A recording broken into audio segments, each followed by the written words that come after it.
आइए कहानी एक्सप्रेस के साथ एक सफर पर, जहां हर स्टेशन पर मिलेगा आपको एक ऐसा अनुभव जो आपके दिल को छू जाएगा। आपके लिए है यह सफर। आप तैयार हैं? तो चलिए, यह सफर शुरू होती है।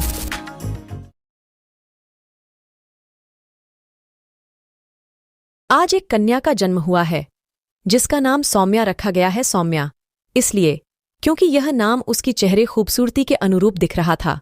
बड़ी सुंदर, प्यारी, गोल गोल, बड़ी बड़ी आंखें, रसगुल्ले जैसी स्पंजी गाल, माँ बाबा की दुलारी है। इसकी किलकारी पूरे घर में गूंज रही थी। सभी उससे बहुत प्यार कर रहे थे। धीरे धीरे बड़ी होती है। आज 2 साल की हो गई है। पायल पहन आंगन में गा रही है, ले मामा ले, Johnny Johnny, yes papa, eating sugar, no papa, telling, a lie, no papa, मुंह तो थोलो, आ आदि अंग्रेजी आदि हिंदी कविताएं गाती सुनकर बड़ी हंसी आती है। हाथों को एक अलग मुद्रा में है रखकर बोलना और भी मन को मोहता है। अभी 2 साल की ही है पर उसे सब पता चल गया है कौन कैसे करता है। उसे गुस्सा आता है तो कैसे गुस्सा करना है, भैया कैसे जॉम्बी बनकर चलता है, मम्मी का क्या नाम है। मम्मी को बुलाती है, जवाब नहीं मिलने पर नाम से बुलाने लगती है। कितने भी गुस्से में रहो पर हंसी ही आती है उसकी बात तो, और उसके अलग अलग चेहरे की बनावट से। पापा का दिन भर इंतजार करती है। ऑफिस से लौटते ही पापा से चॉकलेट मांगती है। नहीं मिलने पर गुस्सा करती है और मिलने पर गोद में जा किस करने लगती है।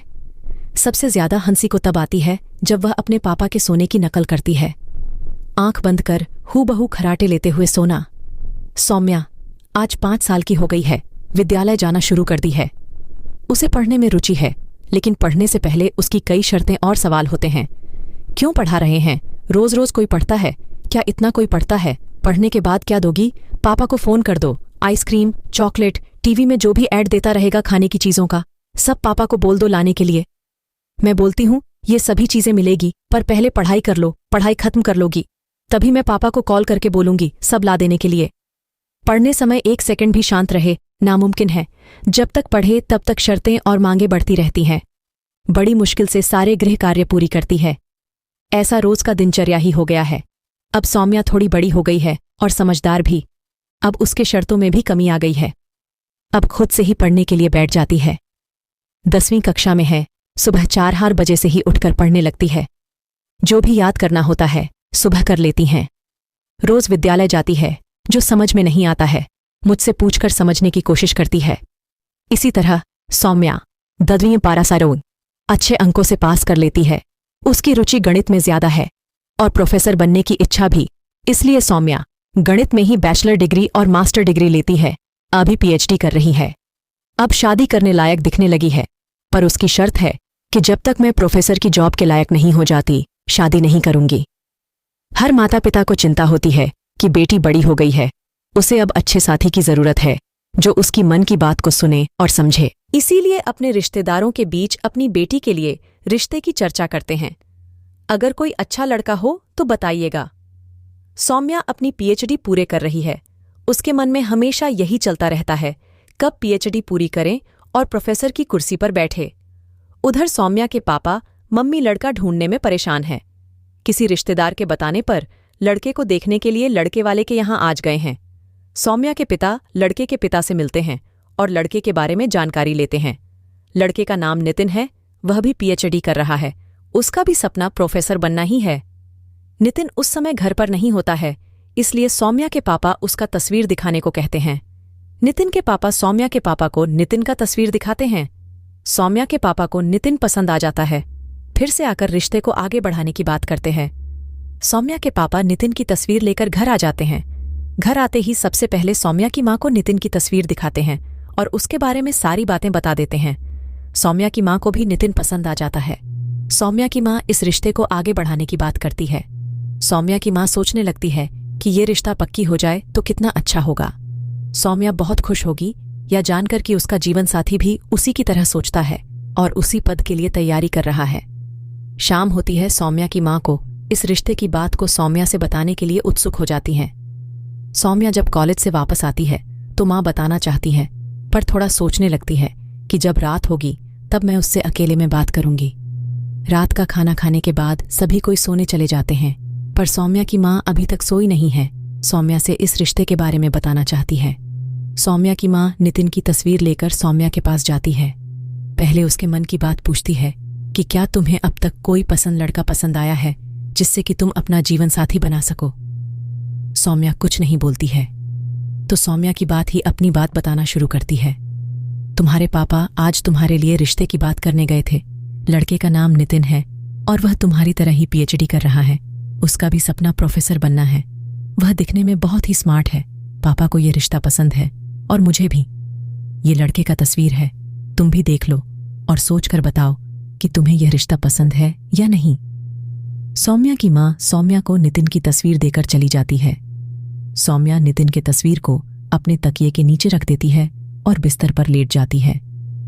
सौम्या नींद आने वाली होती है कि उसके दिमाग में आता है कि थोड़ा नितिन की तस्वीर देखूं तो जरा दिखता कैसा है। सौम्या नितिन की तस्वीर तकिए से निकालकर देखती है। देखते ही वो चकित रह जाती है। इसे तो मैं जानती हूं। सौम्या और नितिन दोनों बचपन में एक साथ एक ही स्कूल में पढ़ता। दोनों में बहुत ही अच्छी दोस्ती थी। दोनों स्कूल दोपहर के ब्रेक में बैठकर विषय से संबंधित समस्याओं पर चर्चा करते थे। नितिन उसके घर भी आता था, पर 10वीं पास करने के बाद वे दोनों का भी नहीं मिले थे। सौम्या सोचने लगती है कि हम दोनों कितने अच्छे दोस्त थे, साथ में पढ़ते थे, पर पता नहीं आज मैं उसे याद भी होऊंगी या नहीं। जब उसे पता चलेगा कि उसकी शादी मुझसे हो रही है तो पता नहीं वह क्या सोचेगा, खुश होगा या पता नहीं। क्या उसके मन में क्या विचार आ रहे होंगे? क्या ऐसा मेरे बारे में कभी सोचा भी होगा या नहीं? सौम्या बहुत उत्सुक हो जाती है नितिन के बारे में जानने के लिए। वह सोचने लगती है, काश उसका मोबाइल नंबर मिल जाता, उससे बात करती और जान पाती क्या सोच रहा है मेरे से शादी को लेकर। यही सोच सोच पूरी रात नहीं सो पाती हैं। सुबह होती है, वह पहले की तरह कॉलेज चली जाती है, पर पढ़ाई में आज उसका मन नहीं लग रहा है। उसके दिमाग में यही चल रहा है कि काश उससे बात हो पाती।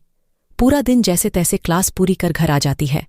आज सौम्या पहले की तरह नहीं है, बहुत ही अंदर से बेचैन है। थोड़ी सी हंसी, थोड़ी सी उसमें घबराहट है, पर वह कुछ नहीं कर सकती क्योंकि वो अपने मन की बात किसी को नहीं कर सकती। काश कोई सौम्या की मन की बात को समझ पाए। सौम्या किसी तरह बात को अपने मन में दबाए हुए हैं। बहुत सोचती है कि यह बात किससे कहूं जिससे मेरी शादी होने वाली है। उसे मैं जानती हूं और मैं उससे बात करना चाहती हूं। सौम्या अगले दिन कॉलेज जाती है और उसे आज रहा नहीं जाता है। वह अपनी सबसे करीबी दोस्त जान आरती से यह बात कह देती है। आरती भी बड़ी उत्सुकता से कहती है, अरे ये तो बहुत अच्छी बात है, फिर तो क्यों नहीं तुम बात करती हो। सौम्या बोलती है, कैसे करूं? मैं अपनी मां से तो बोल भी नहीं सकती, मुझे शर्म आती है। आरती बोलती है, कोई बात नहीं, मैं कुछ करती हूं। कॉलेज की छुट्टी होती है। आरती और सौम्या साथ में कॉलेज से निकलते हैं। आरती आज सौम्या के घर जाती हैं। आरती सौम्या की मम्मी से मिलती है। पहले उनका हालचाल जानती है, फिर पूछती है, सौम्या की शादी कब कर रहे हैं? आंटी सुनी हूं आपने सौम्या के लिए लड़का देख रखा है। आरती पूछती है, क्या नाम है उस लड़की का? सौम्या की मां बोलती है, नितिन है। फिर आरती बात को आगे बढ़ाते हुए, क्या करता है वो? नितिन की मां बोलती है, वह भी सौम्या की तरफ पीएचडी कर रहा है और जल्दी उसकी पीएचडी पूरी होने वाली है। सौम्या को जानता भी है। इतना सुनते ही आरती बोल पड़ती है, तो वह सौम्या से बात भी करता होगा। सौम्या की मां बोली, नहीं अभी नहीं करता है। तो आरती बोली, तो क्यों नहीं बात करते हैं? शादी पक्की होते ही अब तो सब कोई करता है। इन दोनों को तो और भी बात करना चाहिए क्योंकि दोनों एक दूसरे को जानते हैं। सौम्या को नितिन का मोबाइल नंबर क्यों नहीं दे देती है? बात कर लेंगे दोनों। सौम्या की मां बोलती है, सोचती हूं दे दूंगी। आरती सोचने वाली क्या बात है आंटी, मुझे नंबर दीजिए, मैं अभी बात करती हूं और दोनों को करवाती हूं। आरती नितिन का नंबर ले लेती है और सौम्या की मोबाइल से फोन कर देती है। रिंग होता है। नितिन कॉल रिसीव करता है, पर आरती कुछ नहीं बोलती है, कॉल काट देती है।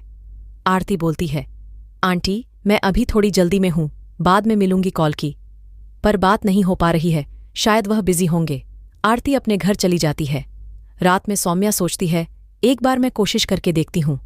सौम्या नितिन के मोबाइल पर कॉल करती है, पर सौम्या अंदर से घबराहट महसूस करती है और कॉल डिस्कनेक्ट कर देती है। फिर किसी तरह हिम्मत जुटा कॉल करती है। इस बार कॉल रिसीव हो जाता है। उधर से हेलो की आवाज आती है। सौम्या आवाज पहचान जाती है और कॉल डिस्कनेक्ट कर देती है। सोचने लगते हैं, क्या बात करूं, कैसे बात करूं? पता नहीं वह मुझे पहचानेगा भी या नहीं। थोड़ी देर बाद सौम्या के मोबाइल पर घंटी बजती है। सौम्या देखती है कि नितिन का फोन है। वह घबराने लगती है। क्या करूं, क्या करूं? कुछ देर के लिए मोबाइल पर घंटी बजने देती है। कॉल डिस्कनेक्ट हो जाता है। सौम्या कॉल का इंतजार करने लगती है। सोचती है, अब आएगा तो बात करूंगी, जरूर बात करूंगी, नहीं करूंगी तो शायद बुरा ना मान जाए। फिर सौम्या के मोबाइल पर घंटी बजने लगती है। सौम्या हिम्मत जुटाकर कॉल रिसीव करती है और धीरे से बोलती है, हेलो, कौन? मानो जानती ही नहीं। उधर से आवाज आती है, मैं नितिन बोल रहा हूं, और आप कौन? सौम्या की धड़कन तेज हो जाती है। बड़ी मुश्किल से बोलती है, मैं सौम्या, आप कैसे हो? आप मुझे पहचाने? हम दोनों साथ में पढ़ते थे। सौम्या एक सांस में जल्दी जल्दी बोल देती है। सौम्या की धड़कन और तेज होती जा रही है। उधर से आवाज आती है, मैं ठीक हूं, मैं पहचान गया। नितिन भी बड़ी मुश्किल से, हम दोनों एक दूसरे को जानते हैं और अब हम दोनों की शादी होने वाली है। फिर भी पता नहीं क्यों बात करने में अजीब सा लग रहा है। सौम्या, मुझे भी, बोलकर चुप हो जाती है। अभी किसी के आने की आहट की आवाज सुनाई देती है। सौम्या बोलती है, बाद में बात करती हूं, शायद कोई आ रहा है। सौम्या की मां आती है, बोलती है खाने के लिए। चलो। सौम्या बोलती, ठीक, मैं आ रही हूं। उसके बाद सौम्या को तो खुशी का ठिकाना ही नहीं रहता है। आज आखिर बात कर ही ली। आज सौम्या की नितिन से बातचीत शुरू हो गई है। दोनों बात करने में हिचकिचा रहे हैं, पर बहुत खुश हैं। बस बात बात पर हंस देते हैं। दोनों को समझ में नहीं आ रहा है बात क्या करूं, पर दोनों फोन पर व्यस्त हैं। इसी तरह रोज इन दोनों में बात होने लगती है। कॉलेज में सौम्या जाती है तो आरती से बताती है कि हम दोनों में बातचीत होने लगी है। आरती भी बहुत सौम्या की बातों में रुचि रहने लगती है। बताओ, बताओ क्या बात हुई? कहाँ तक बातें बढ़ी? क्या नितिन तुम्हें पहचान गया? तुम्हारे साथ बीते दिन याद है क्या? शादी की बात से कितना खुश है? सौम्या बोली। नितिन बोल रहा था, मुझे तो विश्वास ही नहीं हो रहा है, तुमसे बात भी कर रहा हूं। जिसके साथ में पढ़ा, जिसे जानता हूं, और वह जिसे मन ही मन पसंद करता था, उसी से मेरी शादी भी हो सकती है। बहुत खुश लग रहा था। आरती, और तुम नितिन के बारे में क्या सोचती हो? मैं भी उसी तरह से सोच रही हूं जो नितिन सोचता है। आरती और उत्साहित होकर, तब तो खूब बातें होती होगी। अब तुमने नितिन को प्रपोज कर दिया? सौम्या शर्माते हुए, नहीं, नितिन ने कर दिया होगा, आरती ने बोला। सौम्या शर्माते हुए, किया तो नहीं, पर बातों से लग रहा था कि कभी भी कर सकता है। उधर सौम्या के माता पिता नितिन के माता पिता से मिलकर रिश्ते को जोड़ने की बातें कर रहे थे। सौम्या नितिन दोनों की पढ़ाई लगभग खत्म होने वाले हैं, सिर्फ एक परीक्षा देना बाकी है। पर सौम्या के माता पिता चाहते हैं जल्दी से जल्दी सौम्या की शादी कर दूं, इसीलिए वह रिश्ता जल्दी ही पक्की करने वाले हैं। रिश्ता जल्दी ही पक्की होने वाली है। इस बात को जानकर सौम्या परेशान हो जाती है कि शादी के बाद पढ़ाई हो पाएगी या नहीं, पता नहीं नौकरी कर पाऊंगी या नहीं। इसीलिए वह नितिन से बात करती है, प्लीज तुम किसी तरह से शादी का समय थोड़ा बढ़ाने के लिए अपने पापा मम्मी से बोलो, ताकि परीक्षा हो जाए, परिणाम आ जाए, उसके बाद शादी करें। नितिन बोला, तुम भी तो अपने पापा मम्मी से बात कर सकती हो। सौम्या बोली, मुझे शर्म आती है, तुम ही कुछ करो ना। नितिन बोला, ठीक है, मैं ही बात करता हूं। अगले दिन नितिन अपने पापा मम्मी से बात करके बोला कि अभी मेरा अंतिम परीक्षा बाकी है, हो जाने दीजिए, उसके बाद ही शादी की तारीख पक्की कीजिएगा। नितिन अपने पापा मम्मी से बात करके सौम्या से बात करता और बता देता है कि मैं तुम्हारा काम कर दिया। मैंने पापा मम्मी को मना लिया कि परीक्षा हो जाने के बाद ही हम दोनों की शादी करें। इस तरह दोनों अपनी शादी को कुछ दिन के लिए टाल देते हैं। कुछ समय बाद दोनों अपने अपने परीक्षा देते हैं और डिग्री ले लेते हैं, और आज दोनों प्रोफेसर बनने के लिए संस्थानों में कोशिश कर रहे हैं। अब सौम्या और नितिन के पापा मम्मी दोनों की शादी करने की सोचने लगे हैं। दोनों के पापा मिलते हैं और पंडित को बुला शादी की तारीख पक्की करवा देते हैं। शादी की तारीख पक्की होते ही सौम्या की मां सोचने लगती है कि मेरी बेटी दुल्हन बनेगी तो कितनी सुंदर लगेगी। वह सोचने लगती है उसके लिए कहाँ से क्या खरीदना है। सोचती है चाहे कितना भी खर्च क्यों ना हो, मैं अपनी बेटी को काफी खुश देखना चाहती हूँ। अब तो धीरे धीरे दोनों परिवार शादी के सामान जुटाने भी शुरू कर दिए हैं। हर किसी को निमंत्रण की दे दिया गया है। शादी में जिस जिस की जरूरत है सबको बोल दिया गया है। और वह दिन आ गया जिस दिन का इंतजार सौम्या की मां को इंतजार था, सौम्या को दुल्हन बनते देखने का। सौम्या के घर मेहमानों का आना शुरू हो गया है। आज फलदान है, इसमें सौम्या के घर से सभी रिश्तेदार और सौम्या के पिता फल और उपहार में दी जाने वाली सामान लेकर नितिन के घर जाने वाले हैं। सभी जल्दी जल्दी में हैं, कब वहां पहुंचा जाए। सौम्या के पापा भी बहुत घबराए हुए हैं कि कहीं लेट ना हो जाए वहां जाने में। फलदान में दी जाने वाली सभी सामानों को गाड़ी पर रखवा दिया गया है। सभी लोग गाड़ी में बैठ गए हैं। सभी कोई फलदान के लिए निकल जाते हैं। इधर घर में भी रस्में में शुरू हो जाती है। आज से सौम्या को उपटन लगाया जाता है, साथ ही मंगल गीत भी शुरू हो गया है। आज सौम्या पीली साड़ी पहन के बहुत ही सुंदर लग रही है। शाम होने वाली है। धीरे धीरे सभी फलदान से वापस आ रहे हैं। कुछ लोग अभी लड़के वाले के यहाँ रुके हुए हैं, क्योंकि लड़के वालों के यहाँ रिवाज है धान बांटने का, जो सारी रस्मों के अंत में होता है। सौम्या की मम्मी को फोन करके पूछती है, धान बट गया? सौम्या के पापा बोलते हैं, हाँ हो गया, हम सभी आ रहे हैं। धान बांटने का मतलब कि रिश्ता पक्का हो गया समझा जाता है। रात होते होते सभी कोई घर पहुंच गए हैं। नितिन के यहाँ से शगुन में सौम्या के लिए बहुत ही सुंदर सी साड़ी आई है और श्रृंगार के सभी सामान भी। सौम्या के लिए मिठाइयाँ भी आई हैं। सौम्या की माँ उसमें से निकालकर सौम्या का मुंह मीठा करती है और सौम्या की मामी भी मुंह मीठा कराती है और बोलती है, बधाई हो, आपकी जल्दी शादी हो जाएगी। इंतजार की घड़ी खत्म। सौम्या से मामी लोग मजाक करने लगती हैं कि अब तो सौम्या नितिन की हो जाएगी तो हमेशा नितिन के साथ व्यस्त रहेगी, अब तो हम लोग को भूल ही जाएंगी, और भी कई तरह की मजाक करने लगती है। हंसी ठिठोली का माहौल हो जाता है। सभी लोग ठहाके लगा के हंसने लगते हैं। आज हल्दी रस्म है। रात में सौम्या को हल्दी लगाई जाएगी। सौम्या पीली साड़ी पहन के बैठी हुई है। पहले उसकी मामी सर में दूब से हल्दी लगाती है, फिर बाड़ी बाड़ी सभी सौम्या के सर में दूब से हल्दी लगा रहे हैं। इसी तरह अगले दिन मेहंदी लगती है और शाम में मटकोर होता है। मटकोर में घर और आसपास की महिलाएं दुल्हन के साथ कुएं या नदी के पास जाती है। सौम्या का घर नदी के पास है, इसीलिए नदी के किनारे जाते हैं। वहां सौम्या को उपटन लगाया जाता है, फिर नदी में नहीं नहलाया जाता है। नहाने के बाद सभी महिलाओं के बीच चने बांटे जाते हैं। अभी गीत गाती हुई फिर घर वापस आ जाती है। रात में सत्यनारायण भगवान का पूजा होता है। गांव वालों को भोज भी खिलाया जाता है। अब सौम्या को दुल्हन बनने के दिन दूर नहीं, अब तो बस रात होगी और कल की रात बारात आएगी। शाम हो गई है। सौम्या पार्लर गई हुई है। घर की औरतें सजने में लगी हुई हैं। उधर नितिन भी सज रहा है और घर के लोग भी सज रहे हैं। गाड़ी आने वाली है। घर की औरतें जल्दी जल्दी में हैं कि कहीं कोई रस्म ना छूटे। नितिन दूल्हा बन गाड़ी में बैठ गया है। साथ में बारात जाने वाले लोग भी सज धज कर गाड़ी में बैठ गए हैं। अब सभी लड़की वाले के यहाँ गानों पर झूमते नाचते हुए चल दिए।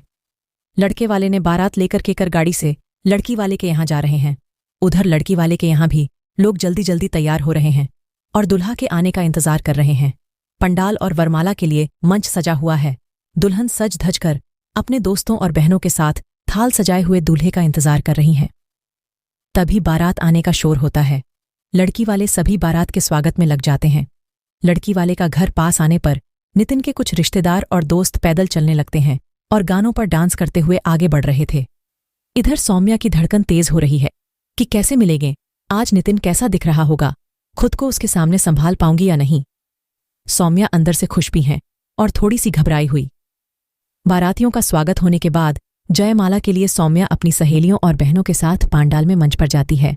सौम्या नितिन को देखकर शर्मा जाती है। नितिन भी शर्माता रहता है। सौम्या की सहेली नितिन से मजाक करते हुए दोनों एक दूसरे को जानते। फिर शर्मा क्यों रहे हैं जीजाजी, छुप छुप के बात करने में तो बड़ी मजा आता, और अब शर्मा रहे हैं। सौम्या की सहेलियां नितिन के गले में सौम्या से वरमाला डलवा देती हैं। पर ये क्या, नितिन के दोस्त नितिन को गोद में उठा लेते हैं, बोलते हैं, और भाभी माला डालकर दिखा दो। सौम्या के दोस्त भी कम नहीं, वह सब सौम्या के भाई को बुला लाती और वो लोग भी सौम्या को अपने गोद में उठा लेते हैं। दोनों की ऊंचाई बराबर हो जाती है। मौका पाते ही सौम्या नितिन के गले में वरमाला डाल देती है। नितिन के दोस्त और सौम्या की दोस्त सब सीटी बजाने लगते हैं और फूलों की बारिश होने लगती है। सौम्या और नितिन दोनों एक साथ मंच पर बैठे जाते हैं। दोनों को देखकर सौम्या की माँ की आंखों में खुशी के आंसू छलक पड़ते हैं। आज मेरी बेटी दुल्हन बन गई। सौम्या को देखकर बार बार उसकी माँ चुमती है। सौम्या की माँ को खुशी का ठिकाना नहीं है। सौम्या दुल्हन के रूप में बहुत ही सुंदर लग रही है। आसपास के लोग भी चर्चा कर रहे हैं कि सौम्या दुल्हन बन साक्षात लक्ष्मी लग रही है। वरमाला के बाद सौम्या और नितिन विवाह मंडप में चले जाते हैं। दोनों की विधिवत शादी हो जाती है। पूरी वीडियो देखने के लिए आपका बहुत बहुत धन्यवाद। अगर आपको हमारी कहानियां पसंद आ रही हैं तो वीडियो को लाइक करें और हमें आपकी मदद की बहुत ज़रूरत है। हमारे चैनल में सब्सक्राइबर बहुत कम है, तो हमारे साथ जुड़िए, हमारे चैनल को सब्सक्राइब करिए। इससे हमें और भी अच्छे अच्छे कहानियां बनाने के लिए मोटिवेशन मिलेगी और आप और बेहतरीन कहानी सुन पाएंगे। आप और भी बेहतरीन शानदार कहानियां सुनना चाहते हैं तो हमारे चैनल कहानी एक्सप्रेस को सब्सक्राइब करना ना भूलें। धन्यवाद।